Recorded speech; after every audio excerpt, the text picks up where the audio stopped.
Not only is contempt our best predictor of divorce, but it also predicts how many infectious illnesses the recipient of contempt will have in the next 30 years. What are those keys that you talk about? There's three of them that you highlighted in the book that I think I want to start with because they really help us to sort of redirect our attention about love toward what works as opposed to what doesn't. Mm-hmm. Okay. Well, one of the most important is a dynamic called turning towards. And what turning towards means is when your partner makes a bid for connection, just saying your name or asking you a question, how do you respond? Well, there's three ways you can respond. You can turn away from your partner and ignore their request or their bid for interest. You can turn against them, or you can turn towards them by just a small little comment. John and I can role play this for you. Would you like that, Mark? Yeah. Yes, please. Okay. All right. So, honey, look at that beautiful bird out there. It's gorgeous. That's turning away.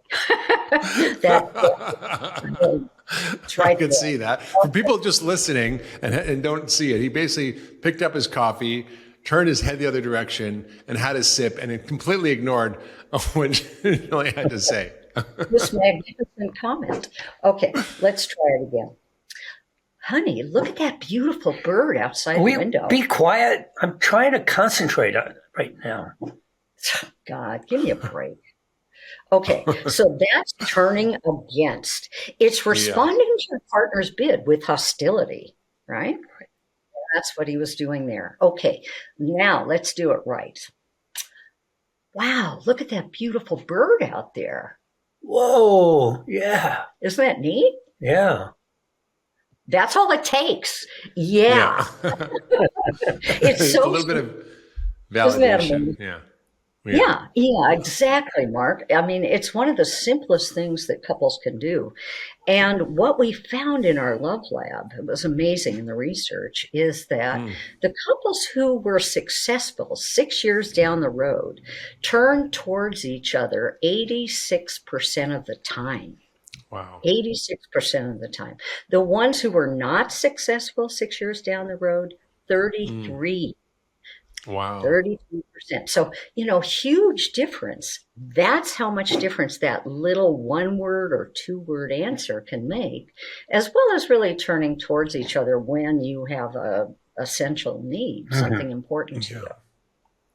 Yeah, that's a really powerful framework of thinking about these micro moments. We think of these big relationship commitments and these things that we have to do to make a relationship work. But you're talking about these sort of little micro relationship tools that help us in the moment put basically a savings in our emotional bank account, right? You talk about the emotional bank account, right? And a lot of us make withdrawals all the time through any of those four horsemen of the apocalypse and other techniques we use to degrade relationships and erode relationships. But you're talking about this framework of putting emotional deposits in the bank account. What do you mean by that? What are those? How do we gotta get rich in our relationships? Well, one of the things I wanted to point out about this turning toward emotional bank account idea is that when couples are in conflict, if they've turned toward each other at a high level, the 86%, then they actually have more of a sense of humor when they disagree. They can laugh at themselves, they can laugh together, and that reduces physiological arousal during conflict. So you get a huge benefit from this, maintaining this emotional bank account. And so how does one go about making deposits in the emotional bank account? Turning towards is one way. So just validating your partner's experiencing, being interested in what they're saying, like connecting with them in the moment about what they care about. Really simple things that don't take a lot of effort. But what are the other ways that people?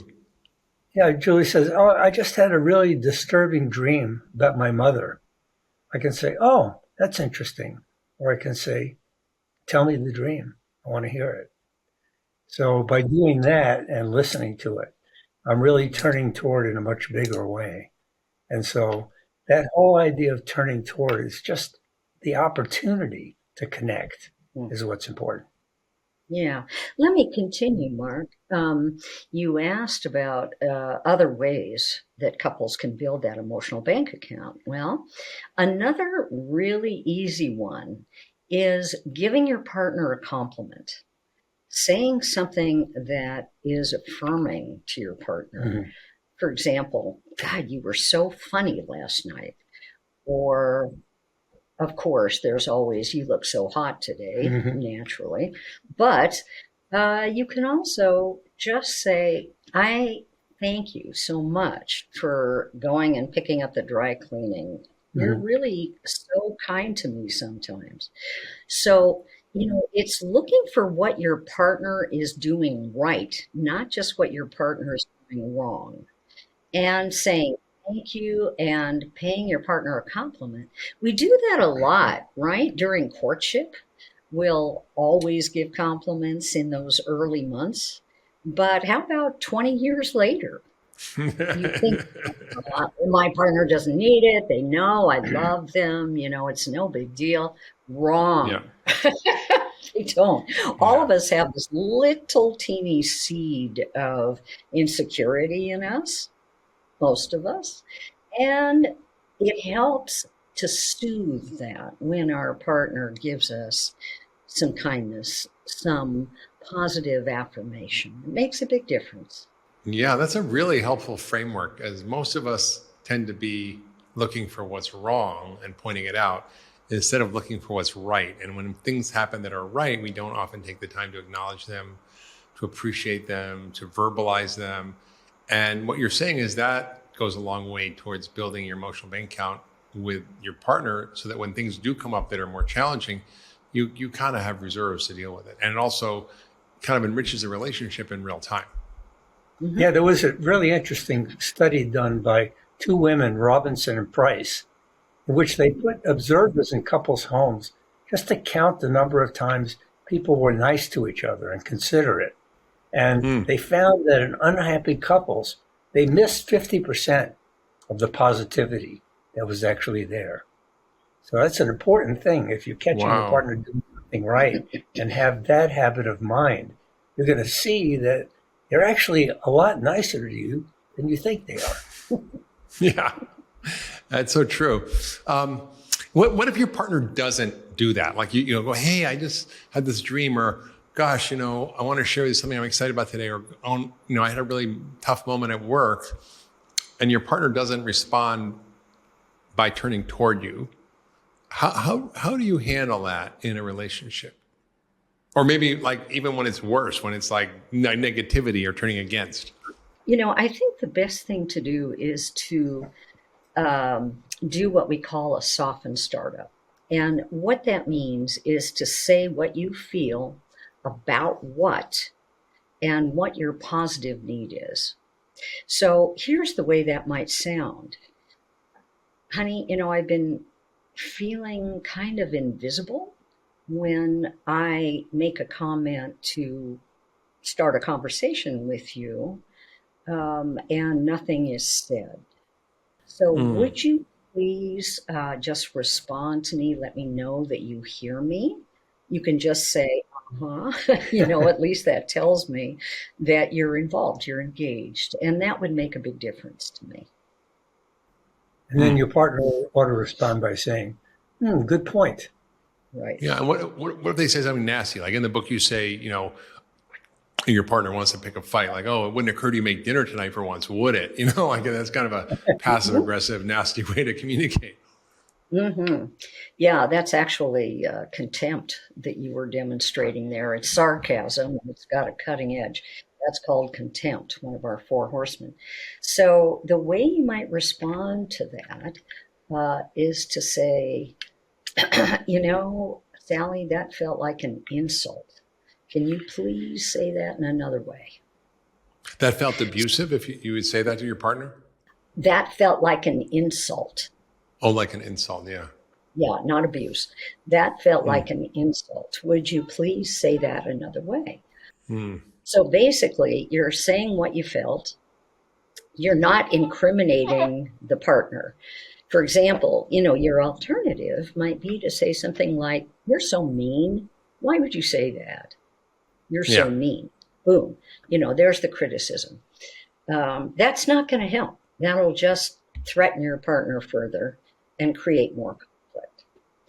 So you let them know what you felt in response to that and what the positive need is. That's what you have to really focus in on. What the positive need of your partner is. Yeah. So in other words, a negative need in that situation would sound like this. That felt like an insult. Would you please stop doing that? Stop doing that is negative, right? Yeah. It's stopping something. I resent that. You flip that on its head. That's all you have to do. Flip it on its head. What would you like in its place? Well, you'd like your partner to ask for you to make dinner in a simpler, kinder way. That's like, the hey, recipe. honey, I'd love it if you made dinner for us tonight. Right, Yeah, exactly. there you are. Yeah. Right. That's it. That's it. Right. Like, It's your recipe. why don't you make dinner, you jerk? You never do anything around the house. That's good when you're angry at the politician on TV. You say something. So that's Yeah. You also talk about a couple of other key things that are important to a successful relationship, like curiosity and shared fondness and admiration. Can you talk more about those qualities and practices around that? John, why don't you talk about curiosity? That's a favorite of yours. Yeah. So staying curious about who your partner is and how your partner is changing is very powerful in a relationship.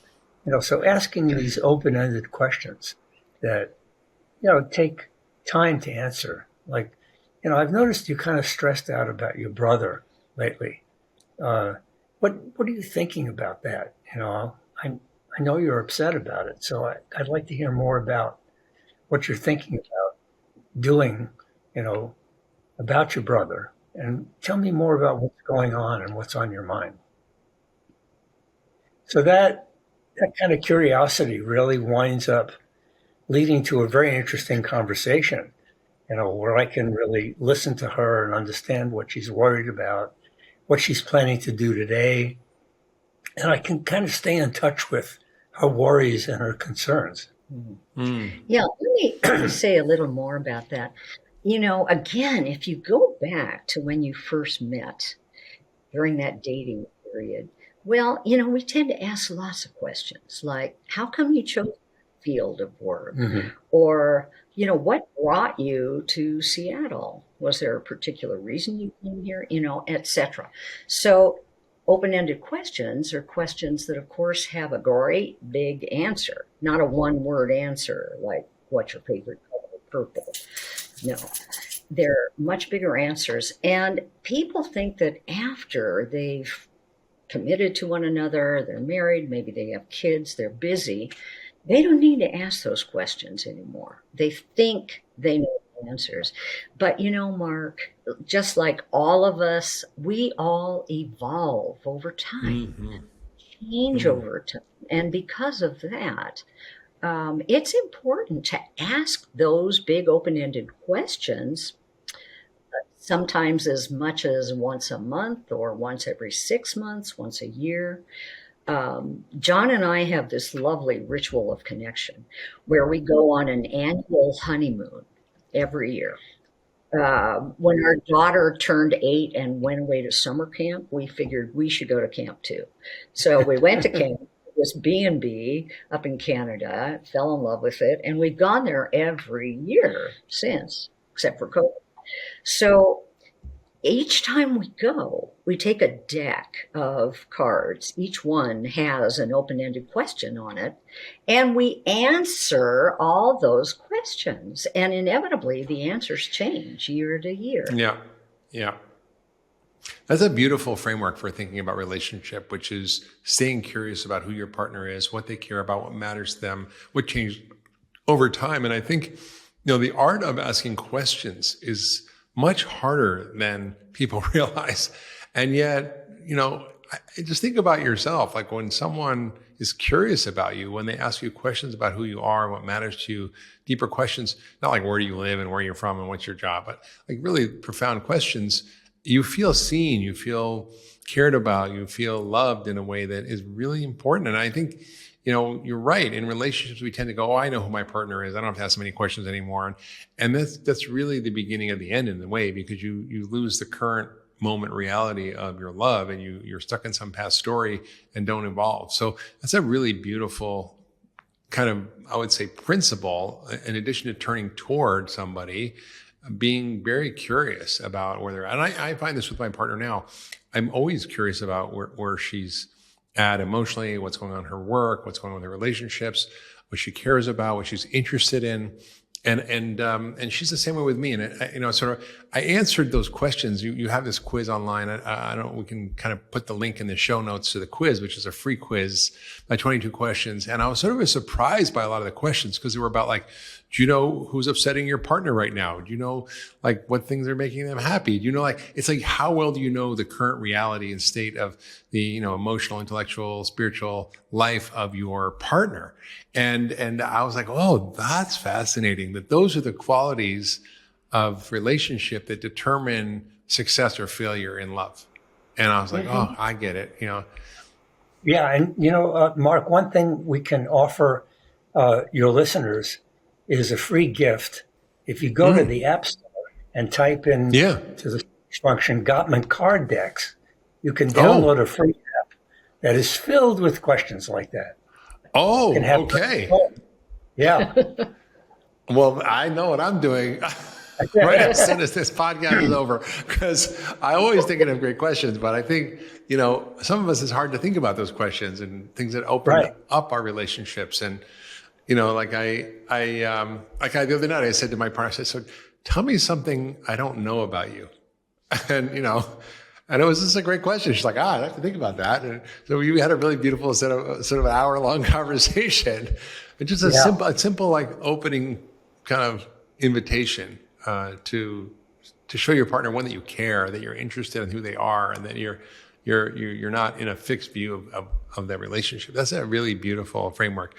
There's another key that you talk about for successful relationships, which is shared fondness and admiration. Can you talk more about that one? That seems obvious, but I think there's more to it than meets the eye. Yeah, I think your partner really wants to know what you love about them, why you love them, what you admire about them. The qualities of affection and respect are so essential in a relationship that if you really think about that and give your partner feedback, positive feedback about that, just saying something like, that teacher conference we had last night, you were just great. I love the way you handled yourself. And, I was just too intimidated by the teacher to say anything, but you took over and I really appreciate that. And that's communicating respect as well as affection. Yeah. Yeah. And when your partner shows up for you, acknowledging it, right? Like, I was sort of had a moment the other day with a family member. It was a little tough. And I sort of shared it with my partner. And then she immediately called me, and she immediately wanted to talk about it and asked me how I was doing and helped me think about it. And I was just so moved by that. And I later on said, just really thank you for caring so much that you would take the time out of your workday to call me and talk about this, which isn't easy.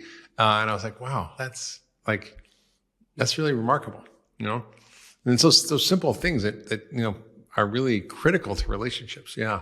So beautiful. The other thing you talk about is how love isn't a feeling as so much as it is a practice. Like it's obviously a feeling, but it's more of an action.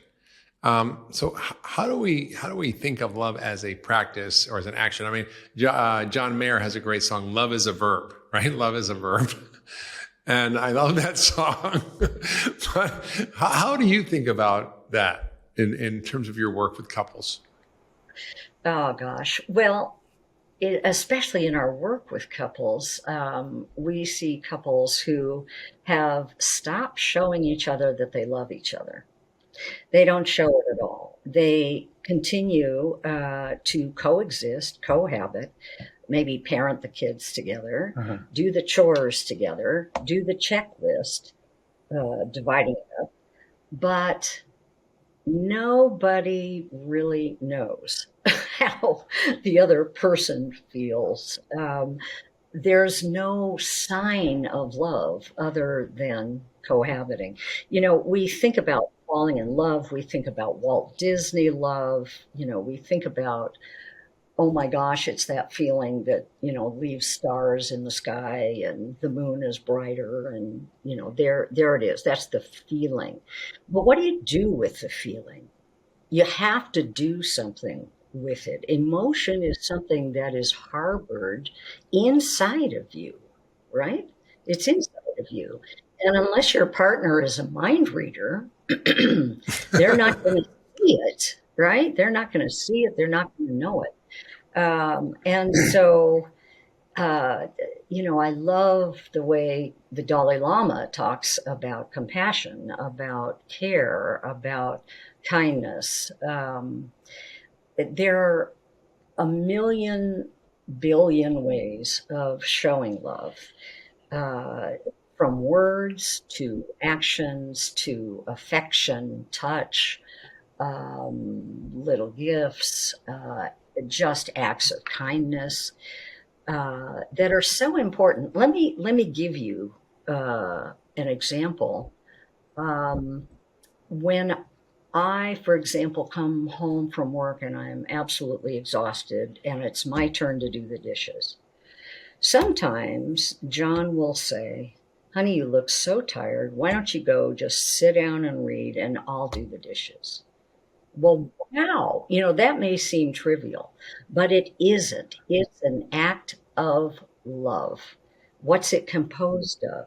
It's composed of him perceiving me, knowing how I feel, perceiving me accurately, knowing, kind of anticipating what it will be like for me to have to take on a task. There's the empathy, right? And taking over that task in order to spare me more work. So that is an act of kindness. It's a little sacrifice, teeny little sacrifice, right? He's giving up a little corner of his time to do something that I would ordinarily do. That's a little sacrifice, but it's an act of love. So that's what love looks like. It's giving appreciation. It's turning towards your partner, especially when they're hurting. It should be the first thing you do is turn towards your partner and try to share that with them so it's not such a heavy load for them. All of those actions are acts of love. And many of us, after we've been married or committed a long time, may hear the words, but if there aren't actions with those words, the words are meaningless. Right. You can say, I love you, but if you don't behave that way, it doesn't count. That's right. Yeah. That's right. One of my favorite studies is the largest study ever done on what makes for a great sex life. Oh, and okay. Give it to us, John. 70,000 people in 24 countries. Christiana Northrup was the lead investigator, and Pepper Schwartz and James Whitty did this study. And when I bought their book, I thought they were going to be talking about what these people do in the bedroom that made the difference. And it turned out there was about a dozen things that people do who have a great sex life. And it's things like saying I love you every day and meaning it, holding hands even in public, cuddling with one another on a regular basis, giving compliments, having a weekly date. Nothing that took place in the bedroom. It was really about affection, respect, and kindness that made the difference between having a great sex life and having a terrible sex life. That was amazing. Well, that's what builds intimacy, right? Or all those little things. You talk about the small bites, right? The little small bites, small things often that we can do. Exactly. And this is sort of what you're talking about. It's just like the little things, little gestures of holding your partner's hand or giving them a compliment or doing something like that actually makes a difference, Yeah. Let me say one more thing about it. As we move through time, with every moment, we have 1,000 different choices of what to do with that moment and the next and the next. When we choose to honor our partner in some way, to take that moment, give it to our partner in some way, that's love. That's If you're always making other choices, but never choosing to attend to your partner, connect with your partner, how is that love? Yeah. Yeah. It's just like keeping it current is what you're talking about, not riding on the fact that you had an attraction 20 years ago. Right? Yeah. Also, Mark, one thing that people sometimes believe is, gosh, if I go out and work harder, if I go out and spend 16 hours a day at work and make more money and bring home more money instead of 8 hours or 10 hours a day, then my partner will really feel loved by me. Well, actually, most of the time, that's not true, right? Because where are you during that extra 8 hours? You're away from your partner. You're in the office. You're somewhere else, right? You're not with your partner. You're not connecting. And the only way that connection comes out of that is through a crisp, $10 bill. Well, how loving is that compared to a compliment or a big hug? Yeah. Not fair. Yeah. Yeah. So true. It's these little things are so important in a relationship. And I think that's what you're highlighting is that there's little simple practices of keeping love current and alive, whether it's, physical touch or with these small acts of paying attention, or whether it's turning toward, or whether it's creating, an opportunity for inquiry and curiosity and questions. These are really simple things that I think most of us don't learn as we enter in relationships, and we expect it just to go okay. One of the things that we don't also learn is how to have healthy conflict. And I think, you've done a lot of research about how couples can engage in challenging conversations, how they can, quote, fight better, how we can deal with some of the phenomena that we get when we're activated, like this physiological flooding. Can you talk about your research around how we can do this better and where things often go wrong when we start to have a challenging or sensitive conversation with our partner? Yeah. One of the things we found was that when people are unhappy with their relationship, they tend to blame their partner for the problems. And so they kind of point their finger at their partner and say, here's what's wrong with you. And if you fix these things, we'll have a happy relationship. As far as I can tell, I'm pretty much perfect, but you're defective. So as soon as you do that, instead of pointing your finger at yourself and saying, here's what I'm feeling and here's my positive need, here's my recipe for success with me, but you really blame the other person, you start with criticism, then it's got to be, the person's got to respond feeling attacked and getting defensive or counterattacking. So instead of pointing the finger at your partner, point it at yourself and say, listen, I want to talk about something. I'm kind of unhappy about, the amount of fun we're having right now in the relationship. And I'm not having a lot of fun. And we're so busy.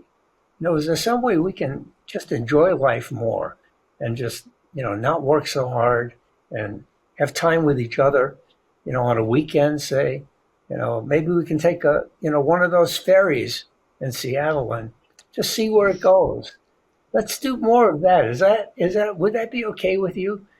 So, you're really, not blaming the other person. You're really sort of, asking for help to solve a problem that you both have. And then it's much easier for your partner to say, what a great idea. I didn't know you felt that way. I guess we have gotten really busy. Let's make a plan. Yeah, I think that's really important. I think I've learned is if you're in a relationship, either it's us against them or me against you.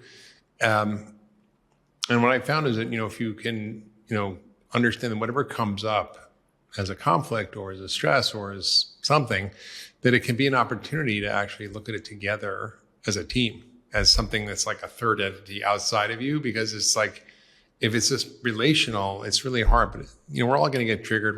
Things are going to come up. We're all going to have our past haunt us in some way. But if there's a sort of a framework in the relationship to kind of be partners for each other and for the third entity of the relationship, then you can kind of externalize whatever the issues are and actually solve them together.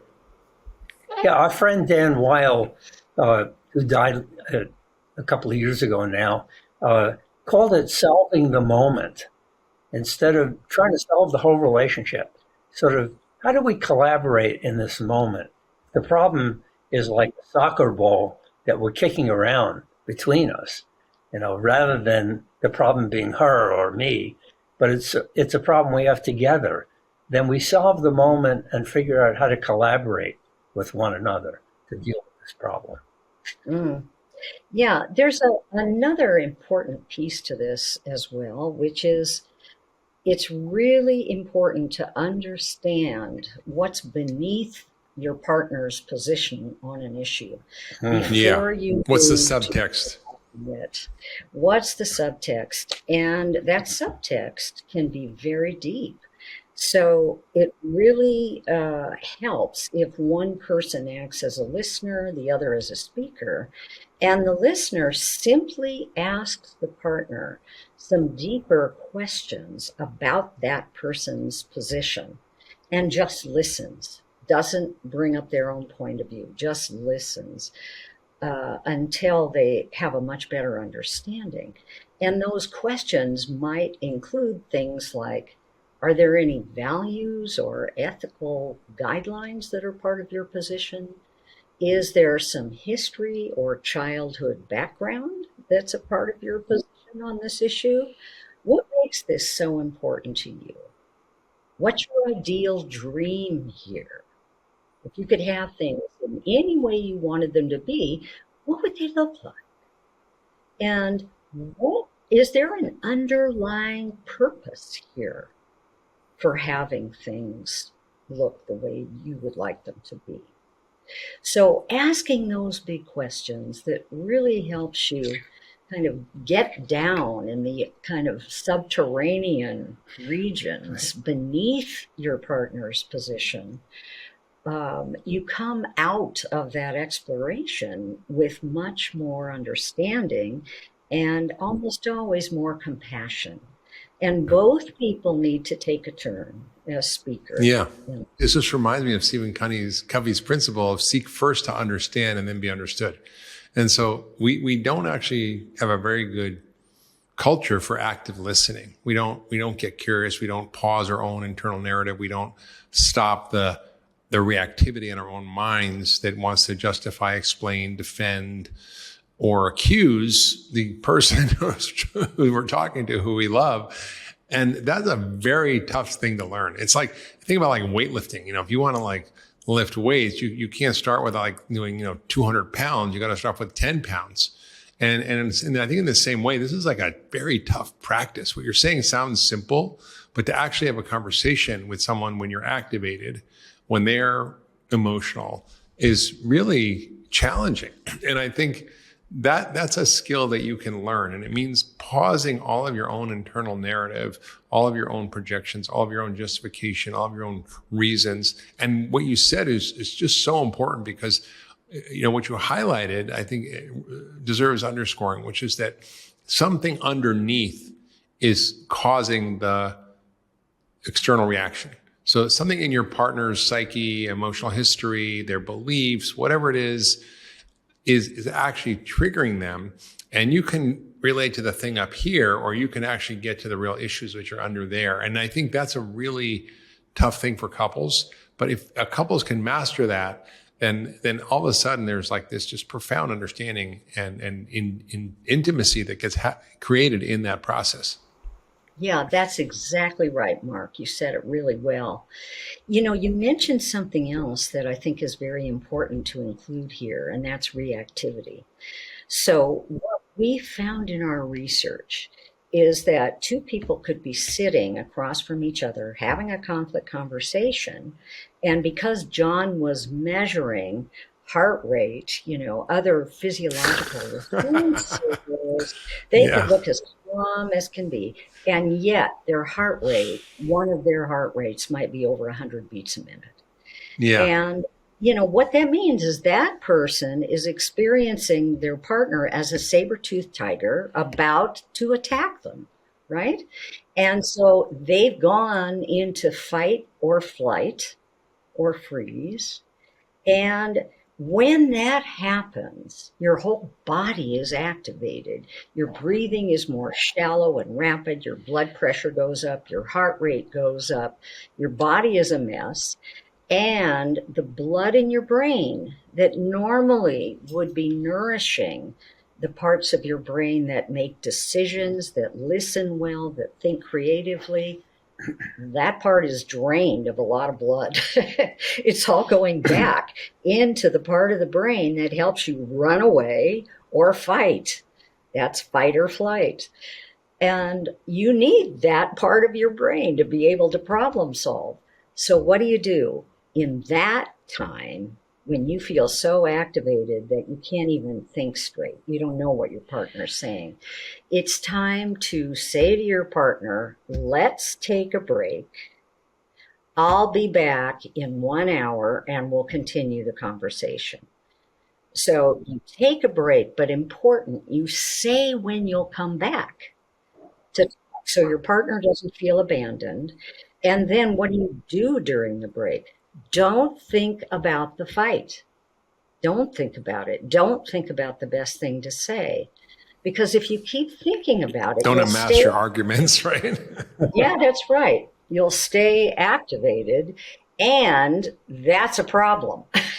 So try to do something self-soothing. You can meditate, do yoga, take a walk, read a book, do your email. Probably don't watch any murder mysteries, read some magazines, anything that gets your mind off the fight so that your body has a chance to metabolize the stress hormones that have flooded your circulatory system during that fight or flight. Yeah, one of the things we discovered is that 80% of domestic violence occurs because people don't have a way of taking a break. And they want to keep talking about it, even though they're so physiologically flooded that they can't think straight. And they repeat themselves, and that doesn't work. They repeat themselves louder and louder and get more and more angry. So taking a break. Your partner's not deaf, right? Yeah, very important. That's fascinating. And you're talking about a state which happens to us where we get triggered into our reptile brain, and we get this physiological arousal that's causes us to run or to want to engage in a fight. And what you're saying is when that happens, we need to recognize it. We need to pause and we need to go away until we calm down and then come back in a regulated state and have a deeper conversation. Right. Mm-hmm. It's very powerful. Be sure to tell the partner when you're coming back so that partner doesn't feel shut down, hopeless, despairing that you'll never get to that problem conversation again. Tell them when you're coming back to talk. A lot of times it's helpful for people to just buy pulse oximeters that they wear on their fingers during an important conversation so they can tell if they are physiologically flooded. A lot of people don't know. If your heart rate goes up, you have to stop. Yeah.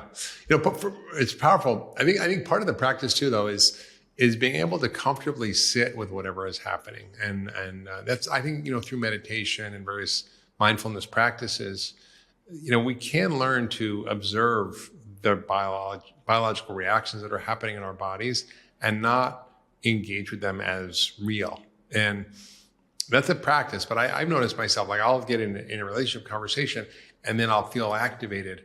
But I can notice it and I can go, oh, this is happening.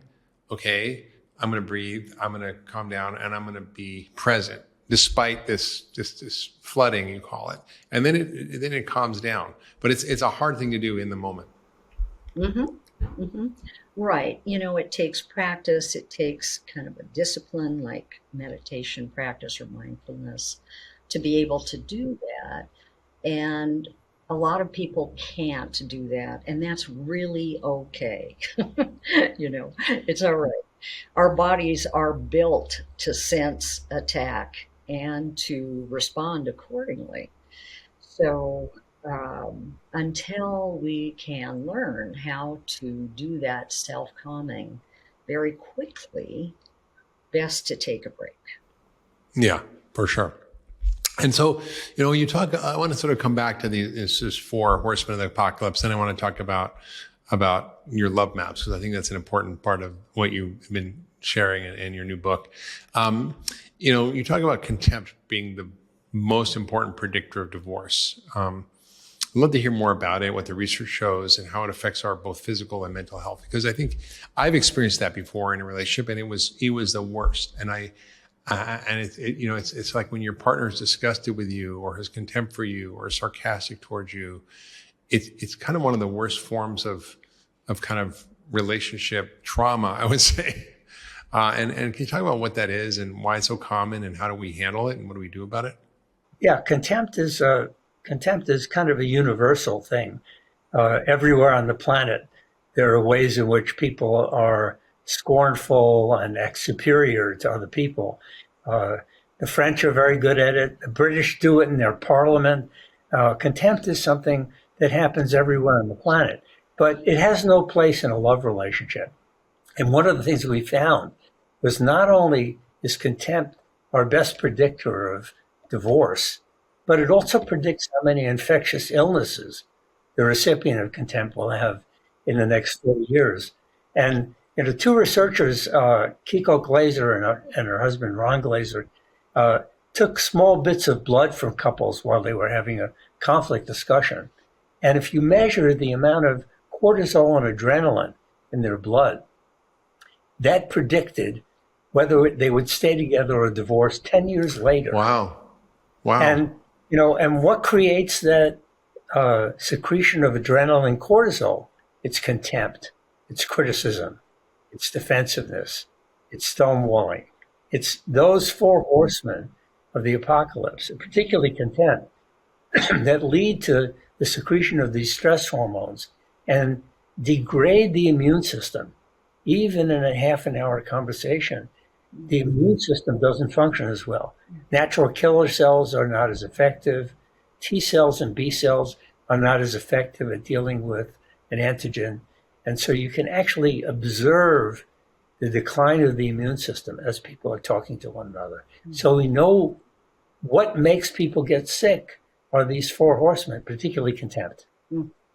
May I add a little bit? Let me define contempt because, people hear that word, but they're not sure what it is. Mm-hmm. So, we know criticism. Criticism is saying that something is wrong with your partner, to your partner. You're so lazy, you're so dumb, you wouldn't even think to help me, would you? And so on. But contempt is like criticism, but it's said from a place on high. It's said from a place of superiority. So it's looking down on the partner and being shamed by the partner. That's typically the response, either defensiveness or shame, where you feel terrible about yourself, right? So you almost feel like your partner loathes you. They're disgusted. It is the worst feeling. And let me say, Mark, that in all of my clinical work, what I've seen is that contempt truly is emotional abuse. It is abusive. And it can have the same effects as physical abuse in terms of how that person feels about themselves. It's not going to break a bone. It's not going to, leave a bruise externally, but internally, whole nother matter. It's really, it breaks your heart to hear somebody treat you with contempt. Right. Yeah, especially someone you love or you think you're supposed to be out for your best interest, right? Yeah, that's Yeah, right. that's so true. Right. It's That's very right. disrespectful. Right. Very, yeah. The Yeah, and I think epitome of respect is like a thing that often gets diminished in long-term relationships. And what do they say? What do they say? Familiarity breeds contempt. But I don't know if that's true. I mean, it seems like a kind of a common belief in our culture, but I think, it can actually go the opposite way. The more you know someone, the more you can love them. So why does contempt arise in a relationship? What are the sort of origins of it? Is it just that people are jerks, or they're like, well, because not everybody relates to conflict or unhappiness in a relationship with contempt. Let's talk about those origins. One, of course, is when an individual as a child was treated with contempt, right? So they heard contempt all the time. That was their model for disapproval, their parents' disappointment in them, anger, annoyance, disapproval.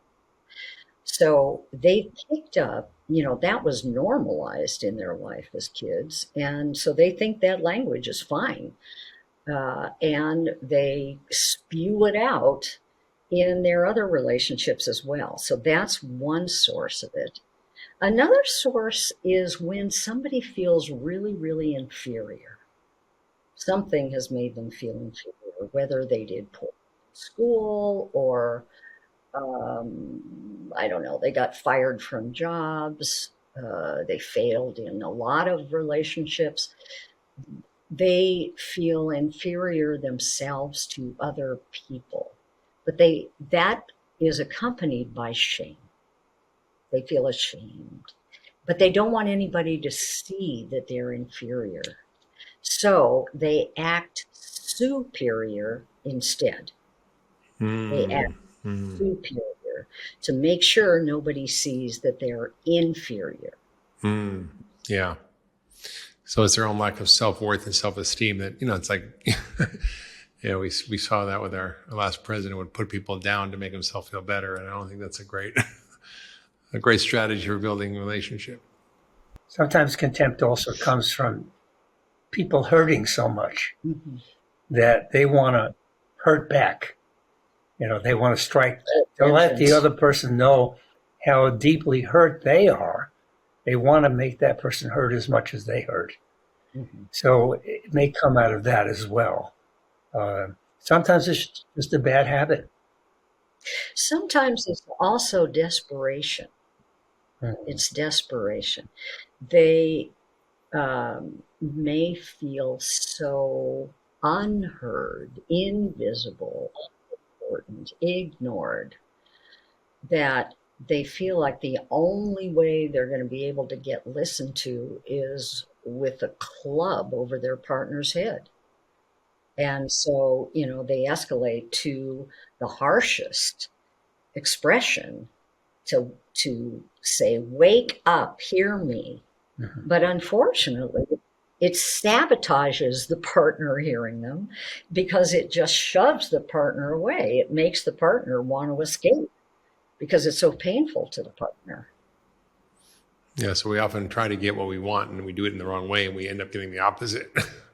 That's right. Exactly. You got it. That's right. Yeah. So I want to sort of touch on this concept of love maps. You talked about creating love maps for couples, and what is that? Can you share why you use it in your therapy and why it's so important?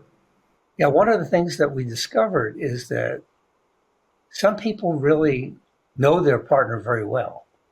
They, may ask open-ended questions, or they may just listen very well when their partner is speaking and remember what their partner says.